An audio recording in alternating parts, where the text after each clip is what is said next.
Here we stand, proud and free, voices rising, just you and me, from every corner, every street. Together we fight, together we meet. Let equality light the way. In every heart, let it stay.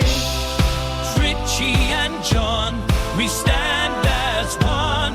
For every warrior, from dusk till dawn. Injustice fades, we blaze the track. Let's get and square. We won't hold back. Through the struggles, through the tears, we champion hope, we conquer fears. With every story that we share, we build a world that's truly fair. Loud and clear,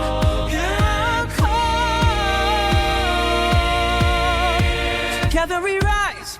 This podcast won't let you fall. The Mutual Broadcasting System presents Richie and John, the podcast that connects you with the people, events, headlines, and lifestyle interests of the global LGBTQ+ community. Here's Richie Roy and John McMullen. Well, it's been a really grim week and a half or so, and I think that most people are still feeling really down from the election results, especially in our community, but I think a lot of different communities. And I spent some time this weekend, Richie, or this past week, talking with people who are Democratic Party officials and people who ran for office, and also people who are going to be at the front lines of making a fight for our civil rights to continue to be protected. It's going to be a tough road ahead, but for that reason, I thought rather than our bringing a guest on today, maybe you and I could take a little more time and talk about what it's going to take to get through this rough patch and to persevere. And so I know that you and I have both been in online spaces over the course of the past week and listening to a lot of our friends fretting about what's going to happen to them. I've had conversations with a few of my friends who are transgender, and they are absolutely petrified at what may come about now. So maybe we take 20 or 30 minutes and talk about that on this episode of Richie and John. Yeah, I think it's a good idea. I mean, obviously we're all processing a lot of things at once. There's election that happened. There's the administration that is incoming. And then there's this kind of like free form sense of dread. What is happening? What's going to happen next? What are they going to do? And I think it leads to a lot of speculation and sometimes kind of rumination about what bad things could possibly happen. And I think when people, especially when they're by themselves, can kind of get into a doom spiral, thinking themselves into a place where there feels like there's no way forward. And so I think it's a good thing for us to talk about. What are both things that we can do for ourselves to kind of weather the storm, and what resources are out there that we can marshal if we need additional support during these sort of very stressful and anxiety-inducing times. Some of the resources that I have been reading from over the course of the past week have talked about the significant importance of making sure that we're doing things that involve a lot of self-care. And in addition to that, also banding together with people in our community who share our values and our concerns, and who are going to be hopefully working collectively to make this a time that we can survive together. This isn't the first time we've been through this. I mean, this country has gone through patches before, and it wasn't even all that long ago. I think I mentioned in our last episode that I remember feeling similar to how we did last Tuesday night, Wednesday morning, as we dealt with the reality of a re-election of Donald Trump as president. I recall thinking about how I felt when George W. Bush was reelected in 2000, and the world did not end. But a lot of things felt like they were going to because of all the damage that his administration had done. And so we have to maintain some level of hope and understanding that the reason that we could actually live with that hope was because we stayed active in the fight for our own rights. And I don't think that this is a time that people should, throw in the cards and just say, to hell with it. You can't beat them, join them. I don't think that we're at that point at all. But I do think that it's going to be really important that over the next weeks, months, and couple of years, that we're going to need to rely on the people who we have always counted on the most among our friends and our allies. And in some cases, it means people are going to have to walk away from some of the people who they had hoped as their loved ones would be there for them. And again, focus on the fact that first and foremost, you've got to make a commitment to self-care. Yeah, and especially, we touched on it briefly last time, but this is especially relevant because we're coming into the holiday season, Thanksgiving and Hanukkah and Christmas and New Year's, and a lot of those are times where we're expected to be with our bio families. And for many of us, that includes people who we know or we suspect voted literally against our interests and in some ways voted against our existence. And some of the advice out there is this might be a year to sit some of that out. And those are not easy conversations to have whatsoever. And trying to explain, hey, Aunt Gladys, I know that every year you host Thanksgiving. This year I'm not going to be coming. Of course, the question is going to be, well, why? And then you have to figure out, are you going to have that conversation now? Or are you going to, need to be shampooing your hair that day or some other exigent circumstance that you come up with on the spot? But, this might be a time where, especially if you have a lot of family members who are maybe Trump supporters and maybe might be gloating in that moment in front of you, to consider whether you want your presence to be the present this year. Well, however the situation is for you in your life, we hope that you make the best decision for you and that you don't worry about how other people are going to feel about that when it could potentially put you into a spiral, because we don't want you in a spiral. We need you for the fight. We need you to be ready to put on your big boy pants come January 20th of 2025 and move forward for 4 years in a way that, you don't give up on yourself or your community. Because I think that we're going to find ourselves growing closer to our chosen families in that period of time. Yeah. I think that's right. I think the chosen family might take new forms. Because I think one thing that might happen is in the LGBTQ community, chosen family has a very specific meaning, and many of us have chosen families. I think this might be a time where, because of all the upheaval that is likely going to be happening economically, socially, otherwise, at the hands of a very bizarre administration, everyone is going to need chosen families. They're going to need support networks locally.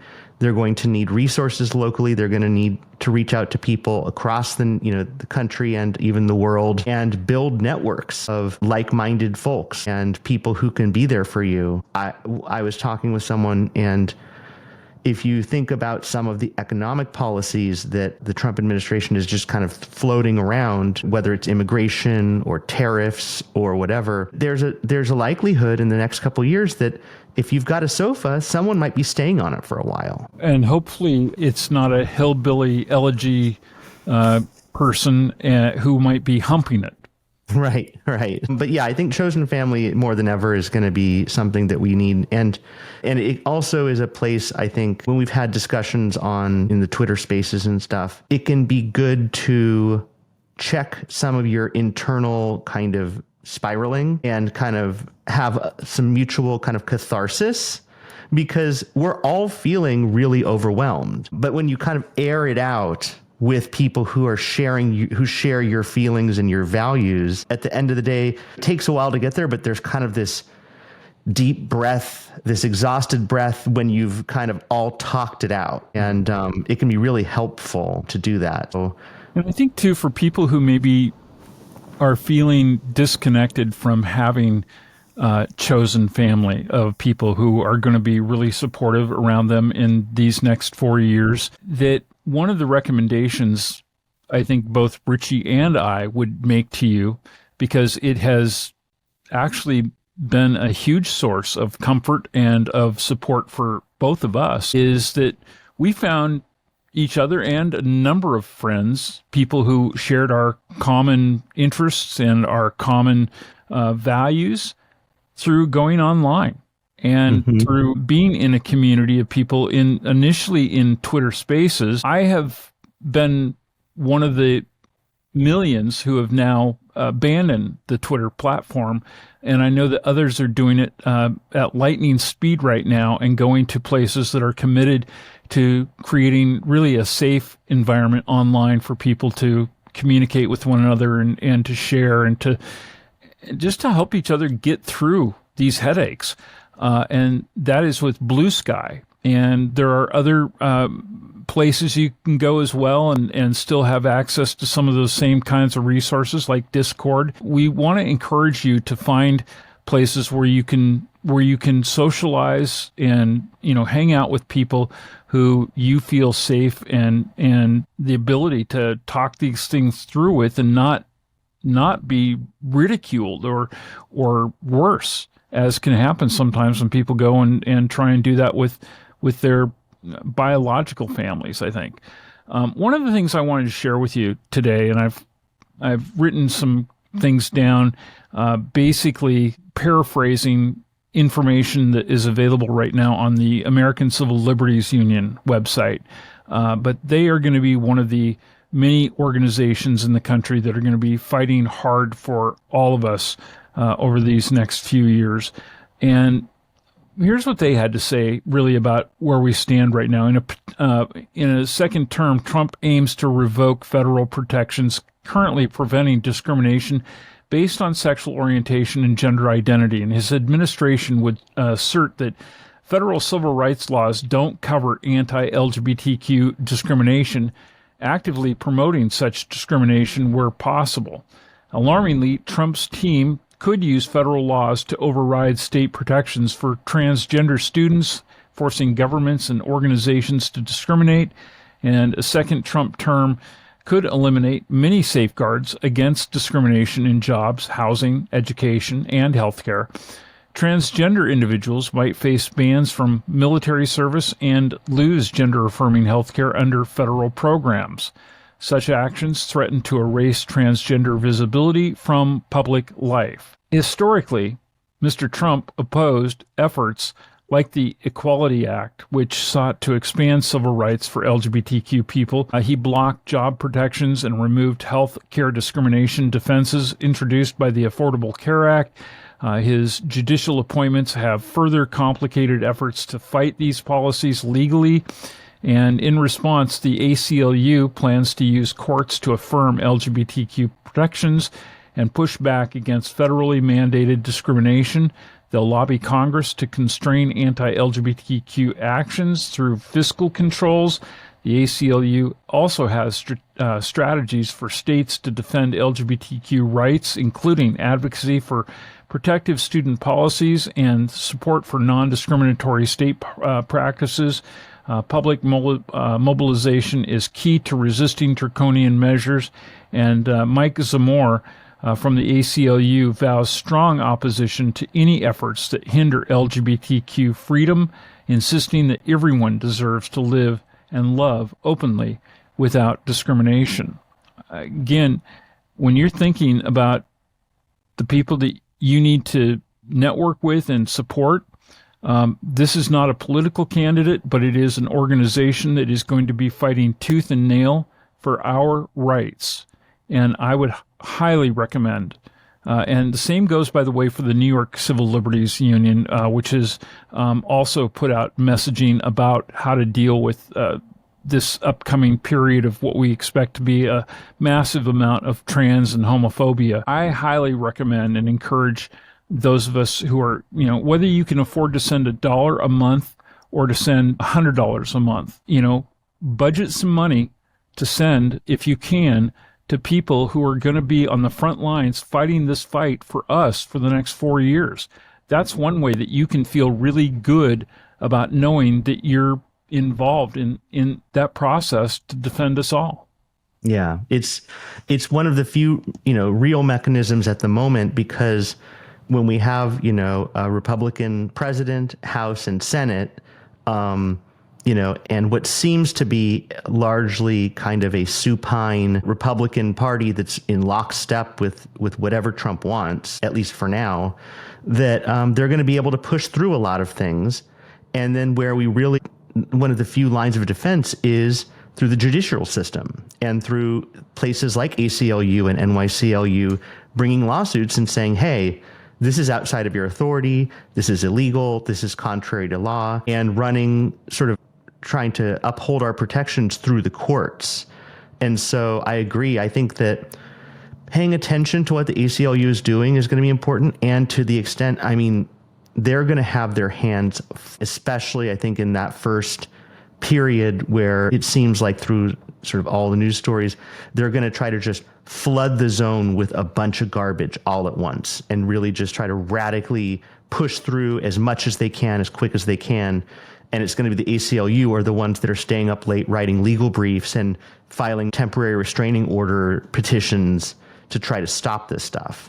And as insane as it has seemed in this last week, with the announcement of people he's planning to make as ambassadors and people who he's planning to announce as members of his cabinet and people who he wants to appoint into various jobs who will do his bidding and who have basically earned their way into his administration through their loyalty to his insanity. I think it's important to remind people, because not everybody is watching the news. I know some of you actually rely on us to kind of filter the news, and so you can keep it limited to a certain amount that you ingest yourself. But the reality is that even members of his own GOP, of the Republican Party, are not going to be completely in lockstep with him, because some of his efforts, and I think it's a litmus test, some of his efforts are so over the top with regards to some of the people he's trying to bring into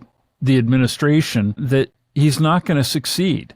And I would not fret as much about some of these nominees that he has had in the last week. As an example, Matt Gaetz for Attorney General.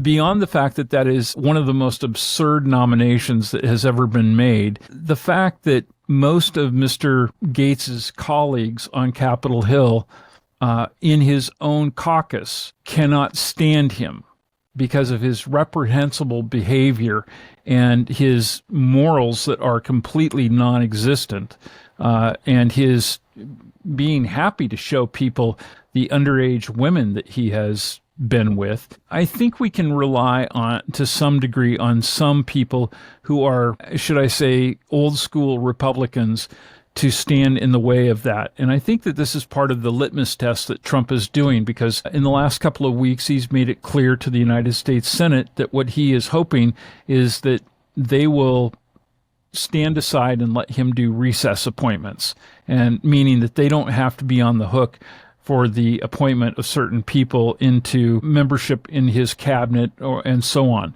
And I think that if they were to do that, things would get so bad that even it would be too much even for many of them. And so I'm not convinced that this is going to be the case, because we've seen that thought process fail before. But I am hopeful that a lot of this is going to end before it starts. And so that said, it will be interesting to see who makes it through.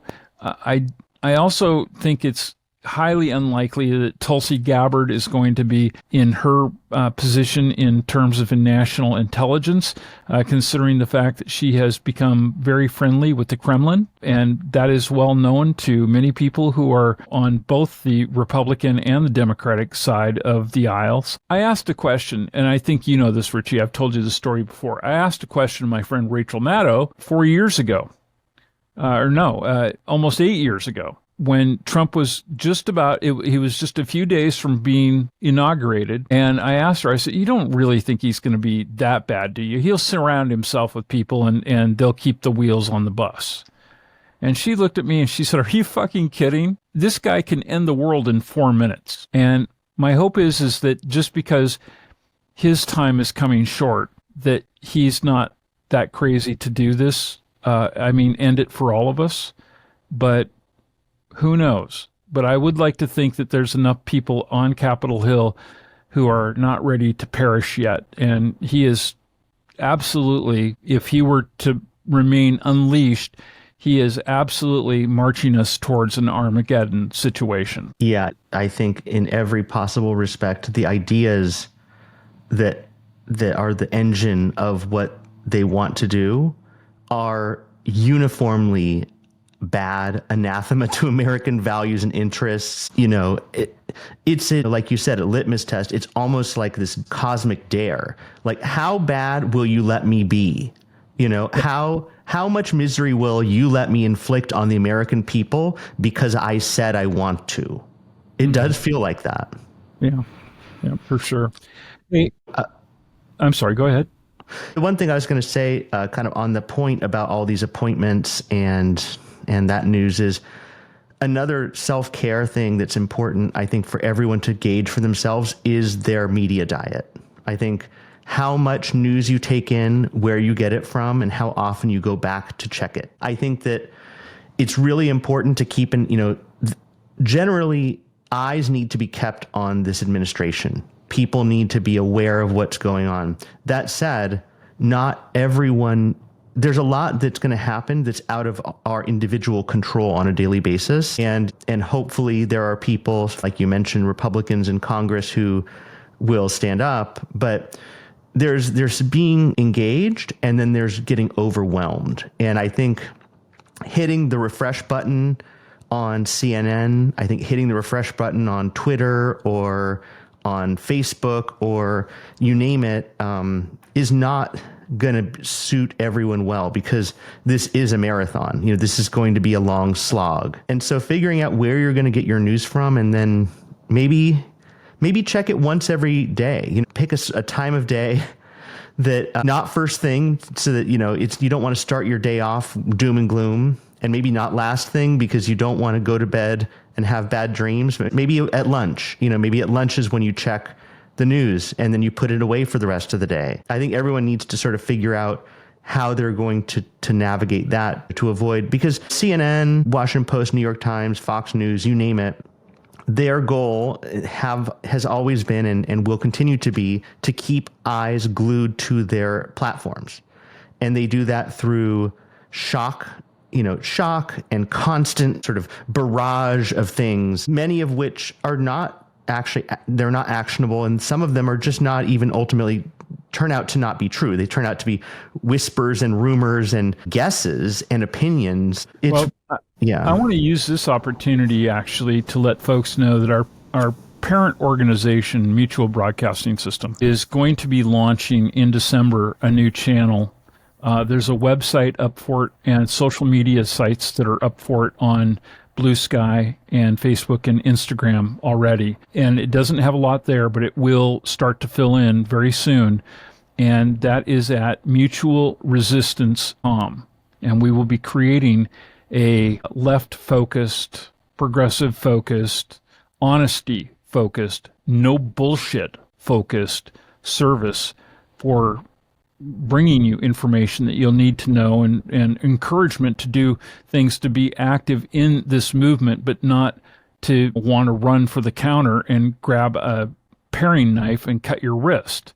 I mean, it's just, we need to have positive resources where we are committed to having people who are going to speak the truth and not rhetoric. No more misinformation. And I think that that's the most important thing that you can do in terms of in your media diet, is finding sources that have legitimate journalists and people who are, who are not, some sort of crazy bias. And I mean that from both ends, from either far on the left or far on the right. it is interesting to see right now how within the Democratic Party there is such an infighting situation going on in terms of finger pointing and blaming who's responsible for losing this election.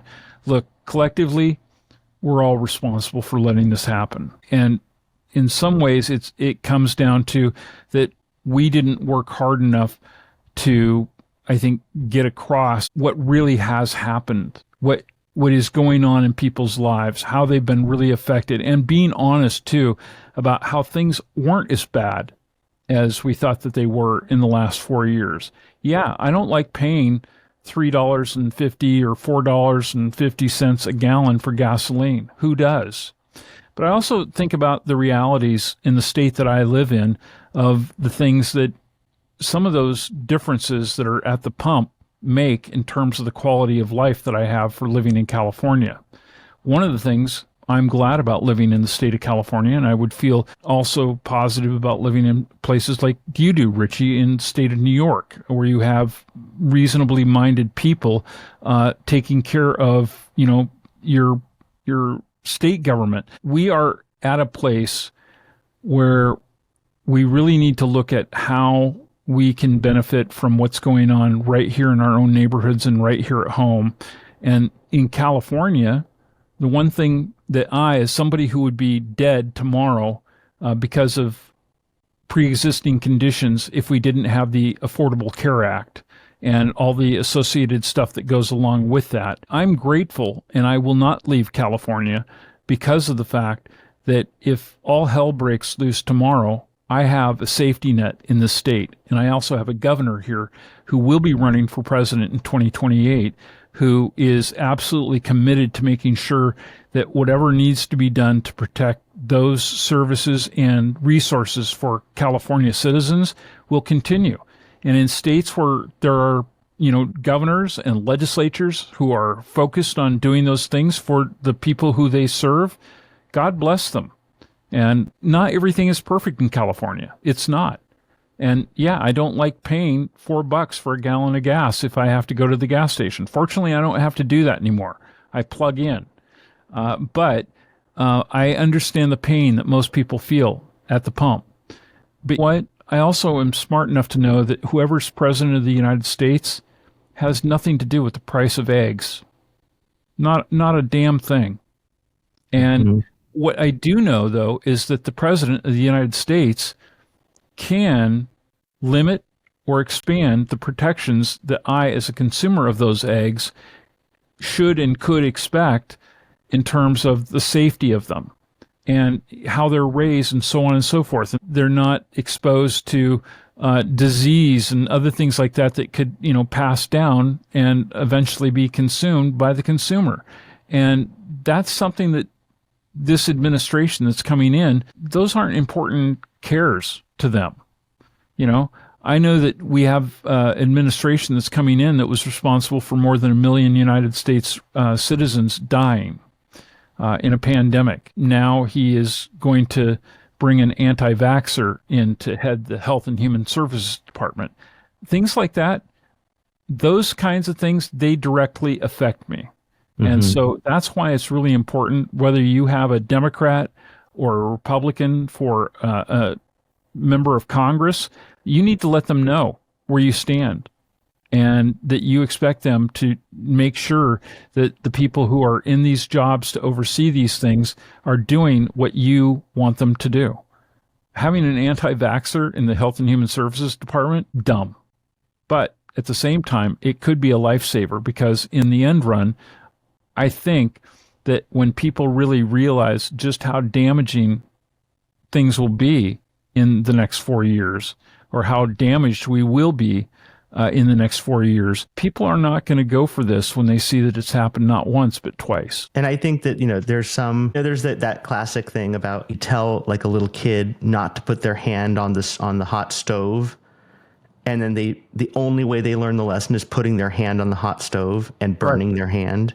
Yep. Is unfortunately, I think there's a percentage of American voters and the American population that will only learn the value of progressive values and democratic norms by almost losing all of them. which is what we're about to get into. A perfect setup for, the whole concept of once burned, twice shy. Yeah. Yeah. Absolutely. So if you're feeling too down, if you feel overwhelmed, if you don't feel that there's somebody that you can at any hour of the day talk to in your network of friends or family and have an empathetic and helpful ear to get through those tough moments, I want to share some resources with you. And we'll put these up on the website this week as well. So they'll be at richieandjohn.com. If you need to talk, here are some resources that are geared towards our lesbian, gay, bisexual, transgender, queer questioning, intersex, and so on alphabet community. The LGBT National Hotline is accessible on a toll-free telephone number, and that number is 1-888-843-4564. Again, the LGBT National Hotline, 888-843-4564. The LGBT National Youth Talk Line is 246-773. The LGBT National Senior Hotline is 888-234-7243. That's 888-234-7243. The Trevor Project, you can chat online with them at thetrevorproject.org/get-help. That's trevorproject.org/get-help. You can also call them at 1-866-488-7386. That's 866-488-7386, or you can text the word START to 678-678. That's the word START, START, to 678-678 from your mobile device. SAGE, the Services and Advocacy for Gay, Lesbian, Bisexual, and Transgender Elders, they have a service called Hear Me, and you can reach them online at Sage USA. Hear Me, HEARME. And you can create a free account there. Also, the Trans Lifeline, another important resource, is 877-565-8860. That's 877-565-8860. And if you or someone that you know is considering harming themselves, call the Suicide and Crisis Lifeline at 988. That's 988. And there's a couple other resources I just want to share that, Richie and I rely a lot for getting the heads up on a lot of news stories that are going on around the nation and the world by going to lgbtqnation.com. But there's a couple of other really great sources that I want to recommend for you online, just because they've been focusing a lot on the kinds of stories and issues that we're talking about today. And the first of those is www.them.us, them.us. You'll find a number of interesting stories and resources at that service. And another, and I should have had the URL with me, and I don't. I'm guessing it's probably teenvogue.com, but the publication Teen Vogue, TEENVOGUE, Teen Vogue has a really significant array of really well-written pieces that are dealing with how to deal with the stress, and especially in the LGBTQ market or community, but how to deal with the stress of an upcoming second fascist administration in this country, how to get through it, and talking a lot about self-care like we've been discussing earlier, and so on and so forth. So I hope that you'll turn to any of those resources as you feel that you need them to get through a tough moment.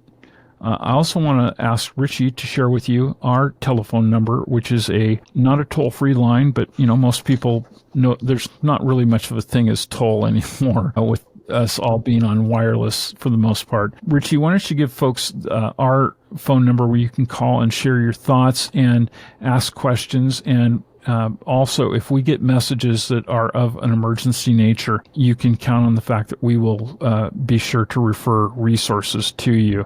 So if you're feeling lost and you need a friend, we are always here to help you. So with that. Yeah. And the number is 878-768-8825.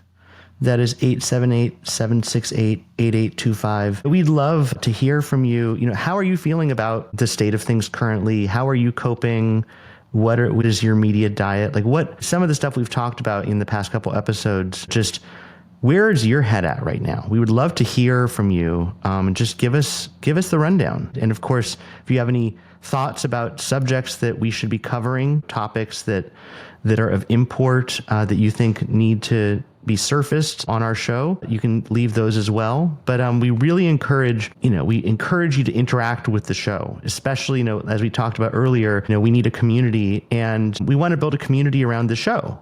This is a resource for the listeners of the show. We'd love for more people to listen. So to that end, if you do listen on a podcast or on YouTube or whatever, tell your friends about it. Drop a review on the podcast service that you use, like Apple or whatever, and get the word out. We're going to keep doing this, and we really want this to be a valuable resource, not only to the LGBTQ community, but to, more broadly, like John mentioned, a progressive resource. And so please, get the word out, give us a call, interact with the show however you want to. We have a website, richieandjohn.com, which you can leave us messages on there. You can find show notes and other things. So in the coming weeks and months, keep coming back and just start interacting with us. And please tell us what you need so that we can bring people together here and have conversations with people who can directly answer the kinds of concerns that you might have in terms of things you're trying to deal with as we get through this together. This program is not here to satisfy the ego of Richie Roy or John McMullen. It is here to hopefully satisfy informational needs that you need, and also give a sense of community for you to be a part of something bigger and stronger that I hope will give people inspiration, hope, faith that things are going to get better. And I do believe that they will get better. Sometimes they just have to get really, really dark and shitty before they get better. And we've been here again. We've been here so many times before. And I know that that's hard to convince some of our younger listeners of. But I think if I were to reach out to friends of mine who are in their 40s and 50s and 60s and 70s and 80s who remember going through things like the onset of the HIV/AIDS crisis and other issues we've had with regards to fighting for equality and being able to party on the last Sunday in June in the streets or whatever, I mean, so much has happened in such a short period of time, and you won't understand it until you're a little older, I think. But when you get to that point, you'll go, wow, look what we accomplished together in this life. And it really is a lot. And it's a lot to be proud of, to have the strength to make it through these times and to,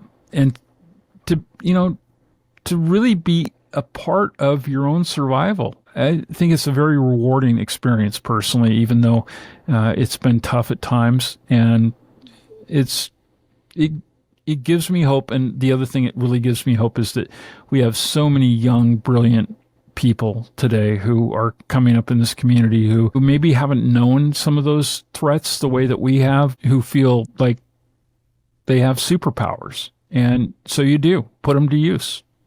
Yep, absolutely. Well, that's going to do it for our Saturday edition. We'll be back with more of our Newsday Tuesday conversation and what's going on throughout the world in the LGBTQ news come next Tuesday. I'm going to be off the following week. I'm going to be away for a few days, and so we're not exactly sure what the production schedule will be during that week of Thanksgiving, because there's also the holiday that week, but we will definitely do something and look forward to getting together with you again. I think maybe, Richie, what we should do is something a little lighthearted and maybe focus on Thanksgiving, things that we do have to be thankful for, as well as the stuff that we like to eat and drink.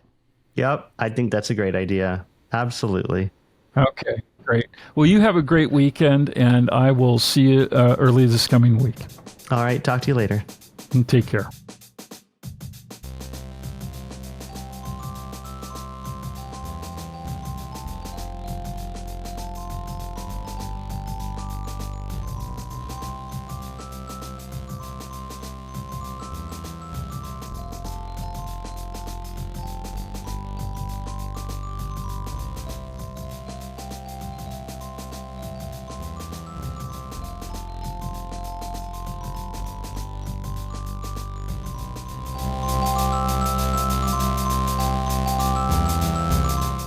Thank you for joining us on Richie and John. This podcast is a production of the Mutual Broadcasting System and is available at richieandjohn.com, as well as most major podcast portals, including Apple Podcasts, Amazon Music, and Spotify.